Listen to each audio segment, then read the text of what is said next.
Hello and welcome to the Longitudinal Integrated Clerkship Podcast. I'm Dr. Meghan Geary, the director of the LIC.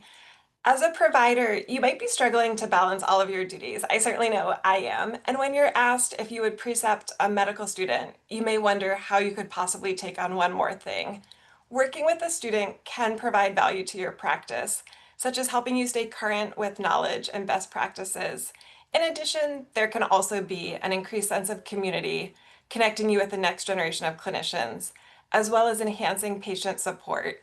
Students may help with reviewing a chart, performing screenings, documenting an electronic health record, patient follow-up between visits, and much more.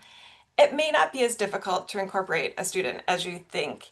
Here with us today is Dr. Leslie Mohlman, an internal medicine and pediatrics physician at Associates of Rhode Island. She's precepted Brown medical students since 2004 and LIC students since 2018. Dr. Mohlman, welcome. How did you incorporate LIC students into your practice? Thank you so much for having me. It's been a genuine pleasure having students in my office since I first started practicing. LIC students are a unique students. They are third-year medical students, so they have already gone through their first two preclinical years, and they are now itching to get in to see patients. They are eager and happy, and they want to get in to see patients. So at the beginning of, we get a schedule of when they're going to come. So I mark that off on my schedule so I know when they're going to be in the office. In the beginning of the year, they are very green and they just want to see as many patients as they can. So I have them shadow me for a couple weeks.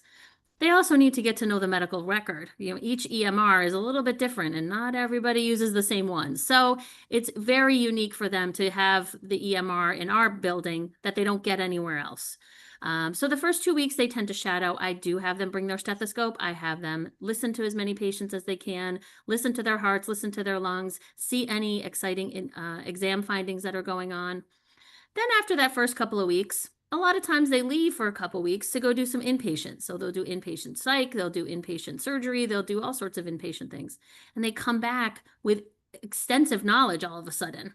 And so then they start to see some patients on their own. And we sit down at the beginning of each session to determine which patients might be beneficial for them, either from, I know that patient is a good one for them to see, or they tell me, hey, I want to see this certain patient. So in my clinic, I have both adults and children, each half session. So sometimes they'll see some sick people, sometimes they'll see some follow-up, sometimes they'll do some physicals. And they are at the part of their career where they are gathering information and reporting it back. And so they are very, very good at taking the wonderful time with these patients and able to gather as much information as they can. And then they come back and report back to me. And then we discuss what's going on with the patient, where we're going to go from here, and kind of transitioning them through the year into more of them being able to incorporate their knowledge from all of those inpatient and outpatient patients they've seen, all the didactic sessions they've had, and be able to incorporate all that towards the end of the year to become more of an interpreter of that information, and then trying to figure out where to go next. You described the arc of the year so well. We're at that beginning point, and you're right. They're so eager and excited and motivated to be in clinic. And I think it's phenomenal that you're having them listen, see patients, and then really think about gathering the comprehensive history and talk to you about it.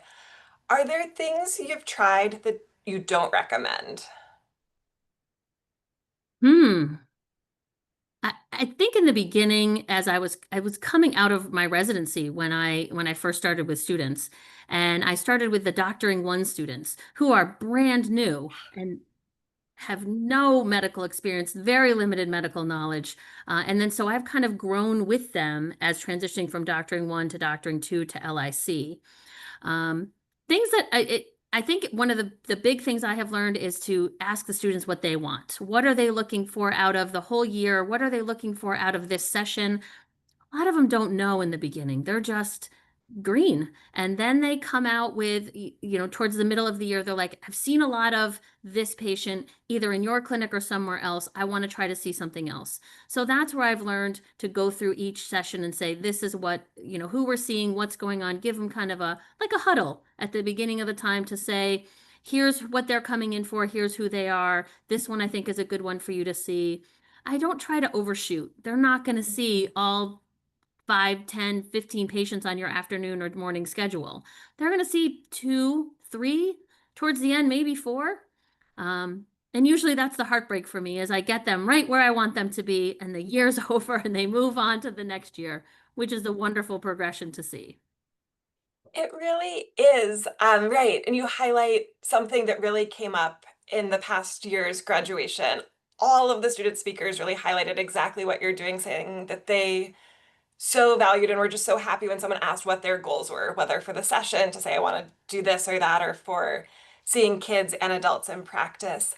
Are there any other things you've found that work especially well in your practice?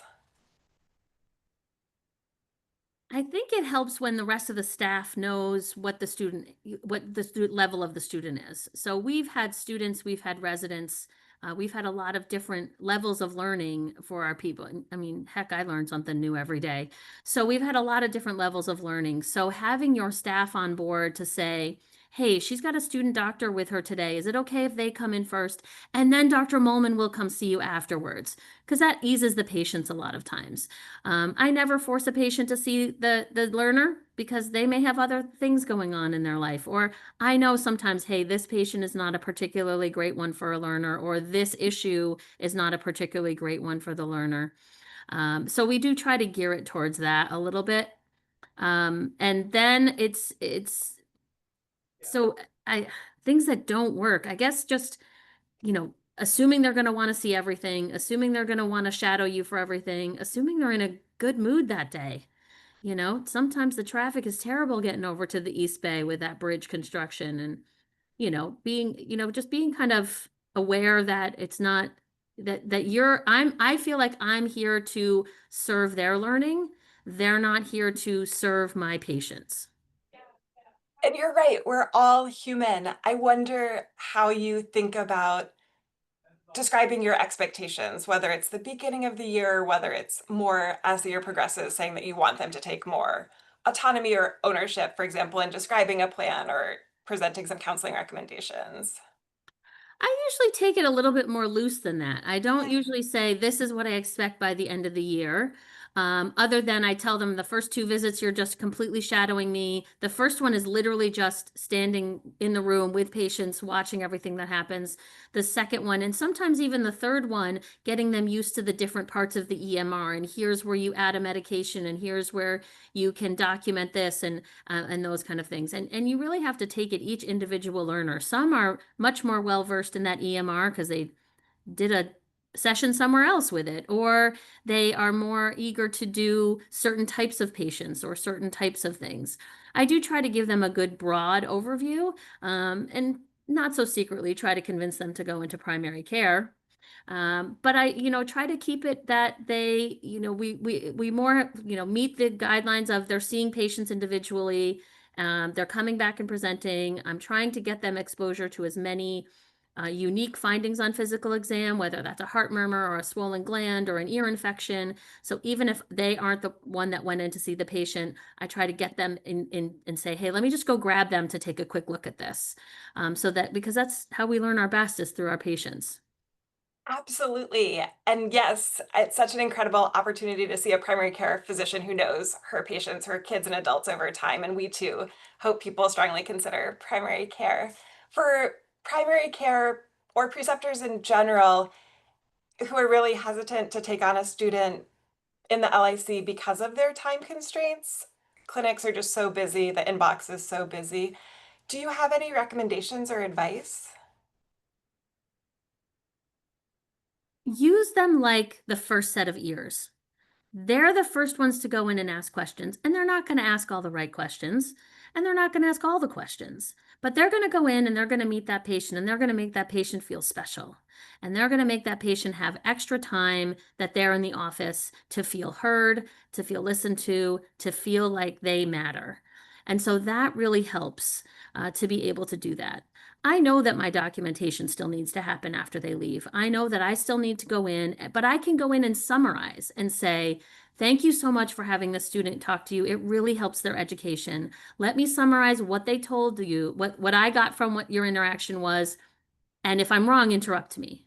And so far, they've all been pretty spot on. They know how to gather a history at this point that, like I said, they may not ask all the questions, but they get to where they need to go. And working at their level with them is one of the best things. I've had students who go in and do a full physical exam on a patient coming in with a hangnail. And I've had patients who come out and go, I forgot my stethoscope in my bag. It's okay. They're not the end of the line of what's going on, but you're providing them an opportunity to see these patients in different areas and different things going on. One of the unique things about the LIC is that it's designed so that they can follow the patient through the whole experience. So if a patient sees me in the office that needs to see a specialist, they are encouraged to go with that patient to that specialist appointment. They're encouraged to go with the patient to the x-ray that you've ordered, or see them from start to finish, even in just my office. My medical assistant does the hearing screens and the immunizations. We have a blood draw, phlebotomy on site. And so they're encouraged to do those kind of things. Some do it more often than others do, and some have different interests than others do. So I really try to tailor it to what they're looking for. But if you think that they're going to come in and really slow you down, I have found that they don't. That they allow you maybe some time to catch up on those few things in your inbox while they're in with a patient.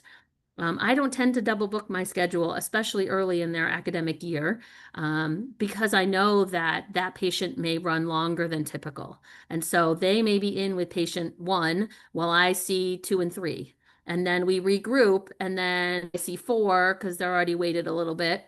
Or it just depends on how the day goes. And it's really more of a fluid and flexible situation. But I have not found that they really slow me down in the way that I keep my schedule, because I don't double book and overbook and those type of things on a general day anyway, because that's how I run my schedule. It's so good to hear, and it's so good to hear that they're getting continuity in all different kinds of ways. Are there ever times when you found a student to save you time or to add value in another way that we haven't talked about? So we all have those patients who like to talk, those patients who, want to come in and spend a considerable amount of time with you that you may have already planned on extra time in the schedule for. So I find that the students can help with that because they go in and we'll sit with them for that extended period of time to ask them and listen to them and gather in information. I've had some students who have been very able to get additional details out of patients that it might not have even occurred to me, or I just didn't have the extended time to be able to get those details. I feel that they really are. Have been able to get a great rapport with all the patients that want to see them, and that has, so that does save some time when I can go in and say, all right, you just spent 25 minutes with this student. Let me summarize it in the next 3 minutes. And we get a good summary of what's going on, and we come up with a plan, and that really helps make a big difference. Absolutely right. Like you said, it's so valuable for the patient, for the student, for some of those additional details and additional like perspective or question asking. For us, preparing LIC students to come to your practice, are there any tasks you wish the students were more familiar with before they joined you? Ooh, that's a big one. Yeah. I'm very glad that they have the doctoring program. So Hmm. where I trained, they started a program very similar in my medical school when I was a medical student. It started the same year that I started, and doctoring started the same year that I started here. So Hmm. that was an interesting coincidence. But it's wonderful that they get some exposure to patients ahead of time so that they can see kind of what the usual flow is, what the typical things are, and also to remind us why we're sitting in the classroom for many hours a day, why we're learning how all the different systems of the body work, and show and be able to match it with an actual patient example of what's going on. Um, I think they're all pretty good at what their academic background is great. Um, there are sometimes I wonder if having them do all of the inpatient at once and then do outpatient, but I also like the ability for them to kind of have 2 weeks of this specialty and 2 weeks of this specialty kind of spread out through the year. I think doing it that is one of the benefits, I think, of LIC. Some people might see that as a detriment, but I like that they really do come back with they've gained an impressive amount of information in that 2 week period. So Yes, as yeah. for what to learn ahead of time, you know, I think they're really pretty well prepared for coming in to see the patients. That's so good to hear. And I think you highlighted so much of how much they grow. And any thoughts as you're sending the students off? Any last thoughts about like when they're moving on to fourth year, things that you think you would want preceptors to know?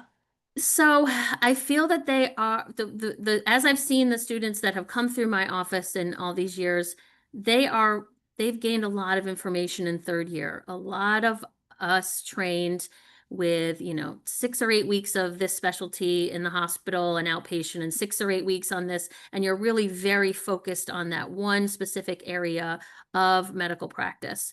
And then to have this be a growth period for them through this whole year, you really get I mean, longitudinal's in the title, but you really Mhm. do get this long-term look at them, and you see how much they have assimilated not just what they've taken from my office, but what they've taken from all their other offices that they go to, all their inpatient, and they're ready to go on to fourth year. I always offer them, hey, if you want to come back for a longitudinal clerkship in your fourth year, please go right ahead. And I've had a couple of students that have done that because they really have enjoyed being able to continue to see patients in that longitudinal fashion. And I always, I wish them well, and I always want to hear where they end up on match day.